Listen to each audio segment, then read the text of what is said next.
Hey everyone, it is Kira's Art Journey, aka Kaj, and we're back with another drawing of one of my original characters from the story Dance Indian. So last week, I shouldn't say last week. So last video we did Key, the son of Bonjon Key, and in the previous chapter, chapter 2, there was an issue with the field burning, and then the village got raided, and something very, very terrible happened to Bonjon Key's wife, Miss Free. So now we'll be moving on to chapter 3 while I draw the next original character from this story is Sajes Key.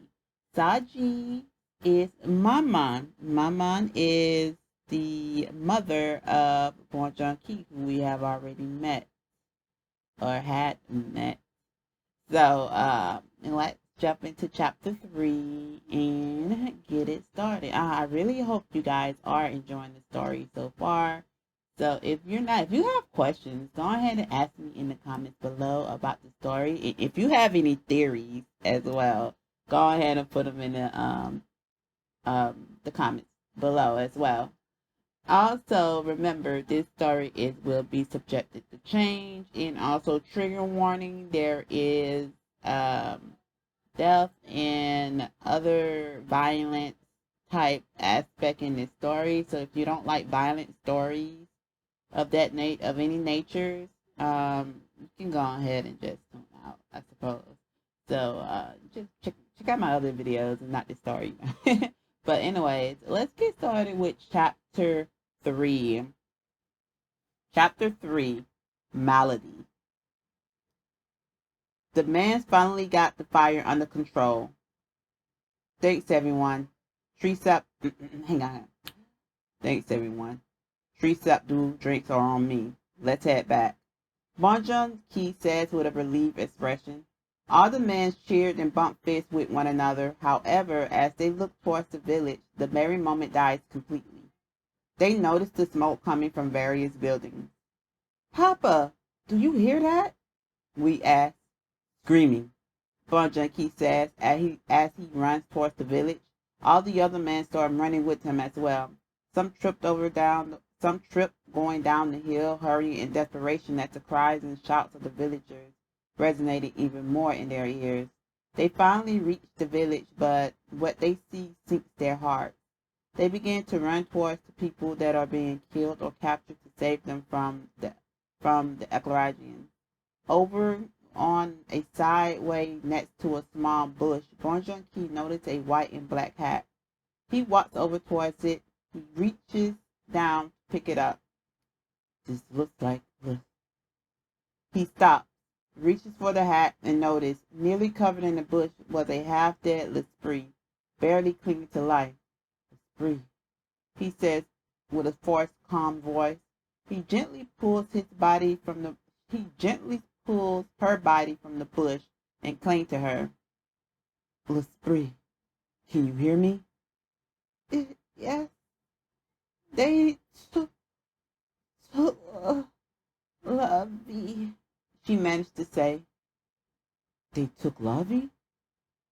She gives a small head nod. She reaches to touch his face but stopped midway. Her hand dropped and eyes became glossy and lifeless. Bonjon Key noticed the pearls that are in L'Esprit's hands. He takes hold of them and starts to scream out. He wails of pain and frustration. He cries out, hugging her body. A familiar voice spoke into his ears as he cradled his dead wife, rocking back and forth, saying, "Protect those who are still alive." Bonjon Key was suddenly thrown into a memory of his past. Him as a little boy looking up at his papa, standing on a steep cliff, looking towards the sky, saying those exact words. Protect those who are still alive.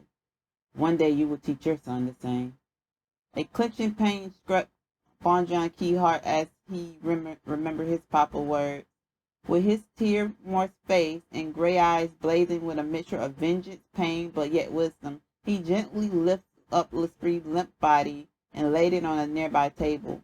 He closes her eyes and lays her hat over her face. He starts to walk around the village in the midst of chaos, looking for his mother, sister, son, and daughter. Glose, Mama Sajes, Lavi, ma petite fille, oui, ma garçon petit. Suddenly, Wee comes running out to his papa, crying, "They killed her papa! Grammy and my tante! Their heads are on a stick in the middle of the road!" Bonjour Key's chest tightened from Wee's words. Suddenly, an Eclairaging soldier rides up towards the two with his sword drawn, ready to swing and attack towards Wee. Bonjour Key steps in the way of the sprite, taking the blow from the sword. The sword snapped. Both Wee and the soldier looked at Bonjour Key in bewilderment. Wee whispered to himself in amazement, saying, "What was that the Vanti's strength?" "Stay close to me, Gasson," Bonjour Key says to Wee. "Papa, was that the Vanti's strength?" Wee asked. "Yes." "My tante Dlo was saying something earlier about how you got the strength. How did you get it, Papa?" "Now is not the time to discuss a story that I never hoped for you to hear. Papa said earlier that I needed experience in order to know about the Vanti strength. And my tante Dlo was going to say something about how Papa gained his strength in contradiction to what he said to me. I wonder, could I get it by facing danger head on? Or are there other variables to getting it? Even with a weak body such as mine?" Wee thought to himself. Suddenly, an arrow came flying by Bonjour Key's face. Eyes in a calm rage, Bonjour Key walks in the middle of the chaos with Wee close and lets out a loud scream. Ah! It's similar to Mama, but more fear-striking than that of his mother. The commotion ceased immediately. "Leave us, Vantians. Be Eclairage. You are slaughtering your own brethren." The soldier who killed L'Esprit charged over towards Bonjour Key. "Leave you be, brethren. I'll show you how we Eclairagians feel about your little outburst." He raises his sword while charging full speed towards Bonjour Key and struck him. The sword snapped like the previous one before him. "What is this?" the soldier says. He gets off his horse and takes off his helmet, brandishing an ominous smile. Above his right eye is one yellow pearl. He then smashes his metal gloves together that causes small electrical sparks to spur out. "Oh, you have the Vanti strength, meaning you are from the direct line of Vanti. I've always heard the stories about the Vantian strength. Seems it's my lucky day. I'm the third prince of the Eclairagian kingdom. Naturally, I have the strength of Eclairage himself." The Eclairagian third prince runs with high speed, zipping around Bonjour Key and Wee. "I can hardly see him, Papa," Wee says. "He's dancing, Gasson. Listen," Bonjour Key said. "Yes, Papa?" "Forgive me, Gasson. Forgive me for your weak body. It is my fault you are born with the malady." "How is it your fault, Papa?" Bonjour Key with his eyes watching the third prince whipping around him, and Wee gives a despairing look and says, "I'll tell you once this is over. The whole story." Wee, wondering about the story, began to encourage himself and ask his papa what has been on his mind, and says, "Papa, is it possible for a person with the malady to gain the Vanti strength?" "Yes, but..." Before Bonjour Key could finish his sentence, the third prince attacked Bonjour Key with a punch to the gut, causing him to slide backwards several feet with Wee being pushed with him. The third prince shakes his hand in pain. Bonjour Key stands with his legs and arms wide, fixated on the third prince. "Ouch! What is your body made of? Felt the pain through my armor. the third prince says while tending to his hand. We spots a sword on the ground. If I'm correct, Papa must have had the malady.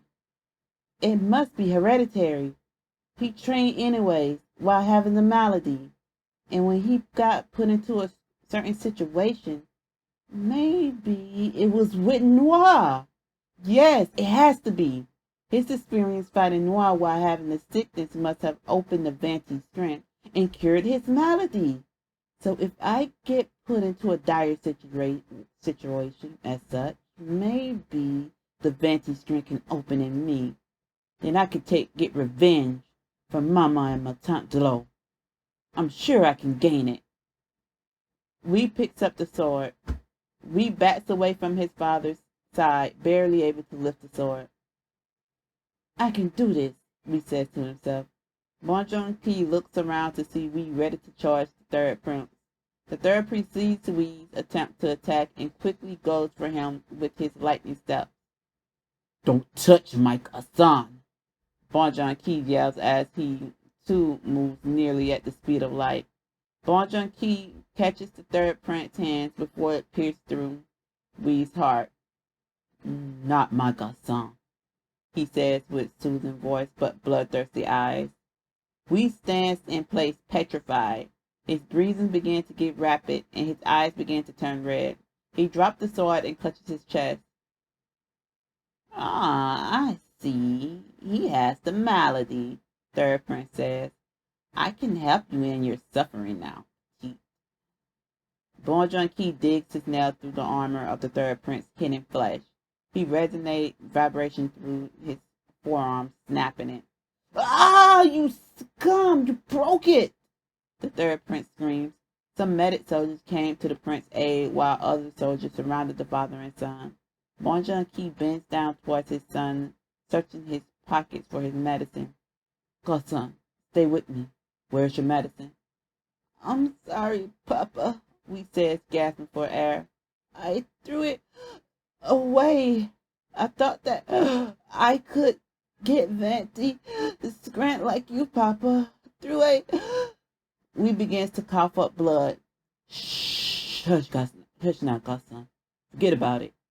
We need to get you to the shop, and we gasp for air again, saying, No, Papa, the shop. Burn down, Papa. You had the malady, didn't you? Bonjon Key squeezed Wee's arm. Yes, I had the malady. We began to spaz. He held his chest so tight that he dug into his skin. Bonjon Key clutched his son in his arm. Yes, petite son, I had the malady. But even before I even trained to get the Venti strength, I was cured from it by eating a rare flower that only blooms every 100 years in a remote area. Even when you eat the flower, you have a small chance of surviving the torturous pain it puts you through for weeks. I am the only one that is known to have survived through the eating of that plant. It was only time and chance. Bonjon Key pulls me down into his arm like he had cradled a baby. His body is limp. We dies in his father's arms. L'esprit, Mama, Glo. Now we, Lavi. Bonjon Key says as he stands up with his son's dead body in his arms. His face shows no emotion. His eyes seem to have lost their sanity. His papa voice rings in his ears again. Protect the weak even if your life is put on the line. Your training is all for the ones you love, for the weak who cannot protect themselves. That's the Vanti way. Never stop dancing for the weak. How can I claim this strength if I can't protect my own family? Kill him! The third prince shouts to the other soldiers. Soldiers from all sides ran towards him, attacking, but they failed to even put a scratch on him. Bonjon Key walks over to an abandoned wagon. He lays his son's body there and finds a ragged cloth and lays it over his face. He then turns to face the soldiers. If we had the Eckley swords, we could probably kill him, one soldier said. Yeah, but we are common soldiers. We can't handle the power of Eckley weapons produced, another replies. Where is my petite fille? Bon Junkie asked. Petite fee, the third prince repeated. There were hundreds of fees. How would we know which is yours? And if she had the pearls, she's probably dead. All Vantians with the pearls are to be slayed, says the third prince. Bon Junkie throws the pearl he picked off of L'Esprit's hands at the third prince. She isn't wearing any. She was taken from a woman wearing a black and white low hat. She's only 1 year of age. She's just a baby. The third prince, remembering earlier that he killed a woman and took her child from her, fitting that description. His look of realization didn't go unnoticed by Bon Junkie. Still, I wouldn't know. Once the wagons are full of captives, they move out. 10 wagons have left already, the third prince says. Bon Junkie looks around at the remaining Vantians and non-Vantians. Follow me, he says to them. The people all run forward to him, and began to walk with him out of the village. But they are stopped in their tracks by more Eclairagians in front of them. An Eclairagian man that has similar features of the same blood hair and icy cold blue eyes as the third prince got off his horse. He raised his sword, unlike the other swords that the Eclairagians possessed. This sword has 3 electrical blue-like rings resonating around it, with a huge extended frame. 3 holes inside the blade that show little blue-like wires moving one over the other. He raises the unnatural-looking sword in the air, and with one swing, a blast of blue electrical light spewed from the sword, killing all the people who were walking with Bon Junkie. Somehow, the light from the sword seemed to have bent around Bon Junkie, avoiding him. What you seal? What are you doing here? This is my order, yelled the third prince. Young Jean, my Frey, of course I know it's your order. I just came to see how it was going. But it seems we have a Vantian here that can use the Vanti strength. Bacchioncia suddenly points the sword at Bon Junkie.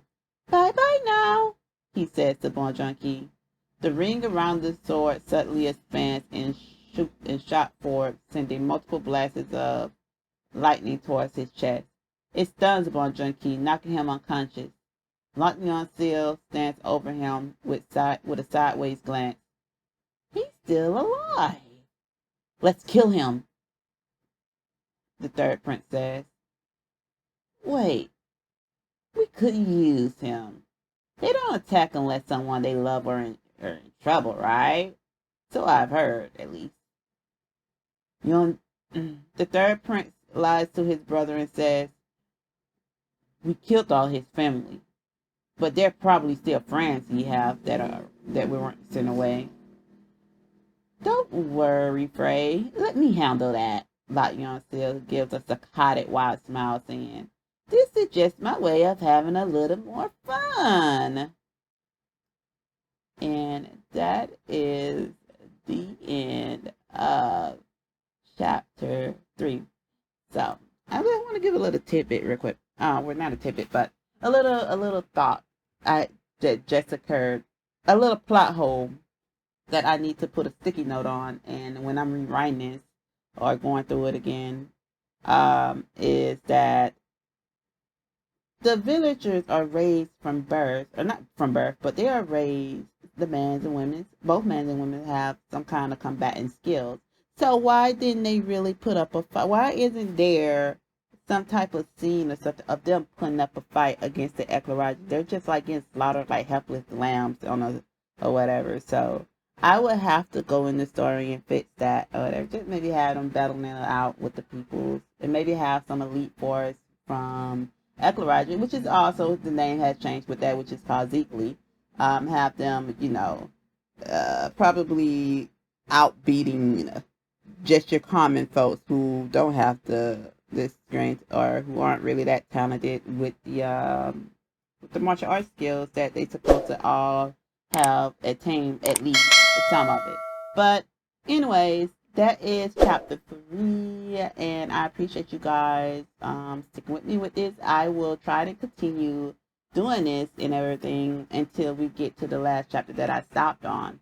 But in the meantime, I will catch you guys on the next video. Oh, make sure if you're not subscribe if you like my content, if you like my story, if you just like the story overall, make sure to hit the button and subscribe to my channel. I really appreciate it. This really helps me out. Girl, you know, she's trying to get to 1,000 subs one day. And also, if you aren't already, make sure to follow my other social medias. It will be in the link below. So, that said, I will catch you all later. Wait, pause. And if you want to see me do this live, if you want to see me drawing live, the character and everything, and make sure you come through on my Twitch channel. I Twitch Monday through Fridays, but certain areas of the days, just go to my Twitch channel. You'll see the schedule, or join my Discord server, and you will also see the schedule there. So, anyways, let me know what you think about the character designs of Sajes, and I will catch you guys later. Bye. Thank you guys for viewing my channel.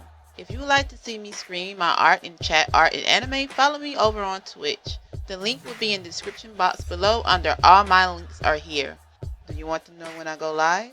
Join my Discord where you get live updates when I go live. The link to it will also be under all my links are here.